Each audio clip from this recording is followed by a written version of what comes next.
ہم جتنا سوچتے ہیں کہ ہم کمزور ہیں، اس سے کہیں زیادہ طاقتور ہوتے ہیں، لیکن اس لمحے میں یہ بات ہم بھول جاتے ہیں جب دل اور ہمارا وجود حادثات سے دوچار ہو جاتا ہے۔ ہمیں ایسا لگتا ہے جیسے ہم صبر کر رہے ہیں، لیکن ہم در حقیقت نصیب سے لڑ رہے ہوتے ہیں، اپنے ہی اندر خوف سے لڑ رہے ہوتے ہیں، کیونکہ ہم انسان ہیں، نہ تو ہر وقت صبر کر سکتے ہیں، نہ مضبوط رہ سکتے ہیں۔ اور سب سے بڑا عیب ہم میں یہ ہے کہ جب ہم کوئی معاملہ ٹھیک نہیں کر پاتے تو اسے اللہ کے سپرد بھی نہیں کر پاتے۔ ہم خود پر ظلم کرتے ہیں، کبھی ان لوگوں کے پیچھے بھاگ کر جو ہماری محبت کی تذلیل کرتے ہیں، اور کبھی ان سے ہمدردی کی امید لگا کر جو ہمارے جذبات کو مذاق سمجھتے ہیں۔ اللہ کو سب معلوم ہے، وہ سب کچھ جاننے والا ہے۔ جب تم کسی کے ساتھ کچھ برا کرتے ہو یا کسی کے ساتھ کچھ اچھا کرتے ہو تب وہ تمہیں دیکھتا ہے، اور جب تم کسی سے کوئی بات کرتے ہو یا جب ہزاروں باتوں کے بعد بھی کچھ نہیں کر پاتے ہو وہ تب بھی تمہیں سنتا ہے۔ تمہیں لگتا ہے تمہیں کوئی سمجھ نہیں سکتا، کوئی تمہاری تڑپ کو دیکھ نہیں سکتا، مگر اللہ تمہیں سمجھتا ہے، تمہیں دیکھتا ہے، تمہاری تکلیف کو جانتا ہے۔ وہ اس ہنسی سے واقف ہے جو تم نہ جانے کتنی سسکیوں کے بعد چہرے پر سجاتے ہو، اور وہ اس کربناک آہ سے بھی واقف ہے جو تم نہ جانے کتنے ضبط کے بعد اپنے اندر ہی دبا لیتے ہو۔ قرآن پاک میں فرمایا گیا ہے کہ اس پر ہر چیز عیاں ہے، جو کچھ گزر چکا ہے اور جو کچھ موجود ہے اور جو کچھ آنے والا ہے۔ تو پھر کیوں سوچتے ہو کہ تمہارے پاس کوئی دوست نہیں؟ سب سے بہترین دوست تمہارا ساتھی اللہ ہے۔ اللہ تم سے بہت محبت کرتا ہے، وہ تمہیں ہر اس لمحے میں سنتا ہے جب تمہیں خود بھی تمہاری آواز سنائی نہیں دیتی۔ تم اسے دیکھ نہیں سکتے مگر وہ تمہیں دیکھ سکتا ہے۔ وہ جانتا ہے تمہیں پریشانی ہے، وہ جانتا ہے تمہارے کرب کو، تو پھر تم اس کے سننے پہ شک کیوں کرتے ہو؟ کیوں دل میں یہ وسوسے لاتے ہو کہ اللہ تمہیں دیکھ نہیں رہا؟ جو چیز تمہیں اللہ کے سوا کوئی نہیں دے سکتا اسے انسان سے کیوں مانگتے ہو؟ جس یقین کا حقدار اللہ کے سوا کوئی نہیں، وہ یقین انسان پہ کیوں رکھتے ہو؟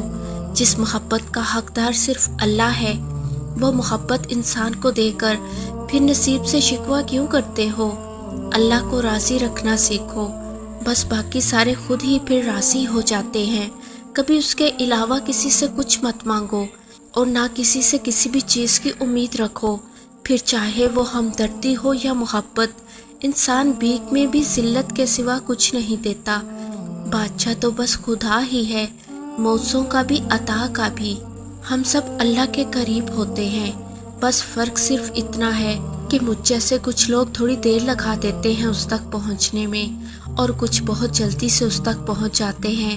کچھ کا راستہ بہت آسان ہوتا ہے اور کچھ بہت ساری ٹھوکروں کے بعد منزل تک پہنچتے ہیں۔ کچھ کو وہ ایک دم سے اپنی جانب کھینچ لیتا ہے، اور کچھ کو آہستہ آہستہ ایک ایک قدم کر کے وہ اپنی طرف لاتا ہے۔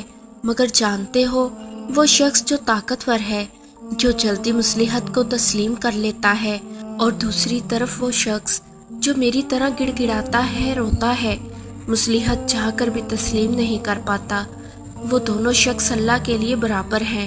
بس جو روتا ہے زیادہ وہ لاڈلا ہوتا ہے، جیسے لاڈلے بچے کو پتا ہوتا ہے کہ ضد کروں گا تو سب مل جائے گا، اسے اپنے ہر بندے سے ایک جیسی محبت ہے، وہ کبھی فرق نہیں کرتا۔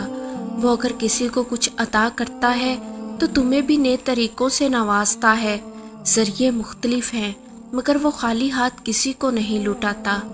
اور ایک بات ہمیشہ یاد رکھنا، غم زندگی کا بہت اہم حصہ ہے۔ خوشی انسان کو اللہ کی نعمتوں کا شکر کرنا سکھاتی ہے، لیکن اللہ کی موجودگی کا احساس غم کے بعد ہوتا ہے۔ میں اکثر سوچتی ہوں کہ کتنا بد نصیب ہے وہ انسان جس نے کبھی غم کا مزہ نہیں چکھا، جس نے نیند سے خالی راتیں نہیں دیکھی، جو چلتے چلتے گرا نہیں، جس نے ستاروں بھری رات میں اس اکلوتے چمکتے ہوئے چاند کو دیکھ کر مسکراتی ہوئی نم آنکھوں سے اللہ سے بات نہیں کی۔ بہت پیارے ہوتے ہیں وہ لمحے جن میں کائنات کا کوئی تیسرا شخص موجود نہیں ہوتا، تب بس ہم ہوتے ہیں اور اللہ ہوتا ہے۔ مگر یہ لمحے تب بہت یاد آتے ہیں جب گزر جاتے ہیں، جب اللہ حالات بدل دیتا ہے، پھر دل سوچتا ہے ان قرب کے لمحوں میں جتنا سکون تھا اتنا ان خوشی کے لمحوں میں نہیں۔ خوشی میں مسکرا دینا عاجزی ہے اور غم میں مسکرانا بہادری ہے، اور اس سے زیادہ بہادر ہو بھی کون سکتا ہے جس کو گرتے گرتے اللہ نے تھام لیا، جس کو اللہ نے خود چن کر اپنا بنا لیا۔